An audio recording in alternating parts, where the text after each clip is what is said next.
میٹھے میٹھے اسلامی بھائیوں اور مدنی چینل کے ناظرین، اس وقت ہم موجود ہیں گجرات، پنجاب، پاکستان میں۔ جواب دیجئے سوال کا، دائمی درد سر کے علاج کے لیے امیر المؤمنین حضرت سیدنا عمر فاروق اعظم رضی اللہ تعالیٰ عنہ کو کس نے خط لکھا تھا؟ کیسر روم نے خط لکھا تھا۔ آپ کا جواب درست ہے۔ بسم اللہ شریف کو عمدگی سے پڑھنے کی کیا فضیلت ہے؟ حضرت علی نے فرمایا ایک شخص نے خوب عمدگی سے بسم اللہ شریف کو پڑھا اور اس کی اللہ تعالیٰ نے اس کو بخش دیا۔ جواب درست ہے۔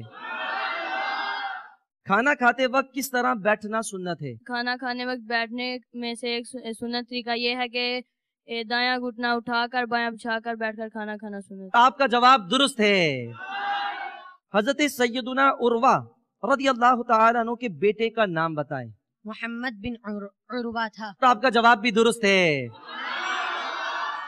آپ کی قسمت۔ اعلیٰ حضرت رحمت اللہ تعالی علیہ کے قرآن پاک کے ترجمے کا کیا نام ہے؟ جی بتائیے۔ کنز الایمان۔ اب دکھائیے اس کا درست جواب کیا ہے۔ آپ کا جواب درست ہو گیا۔ حضرت اسماعیل علیہ السلام کے کتنے بیٹے تھے؟ عرفان نے پرچی اٹھائی اور عرفان ہی کا نام آ گیا۔ اب دیکھتے ہیں انہیں یہ جواب آتا ہے کہ نہیں۔ آپشن لیں گے۔ جی اس کے آپشن دکھائے جائیں۔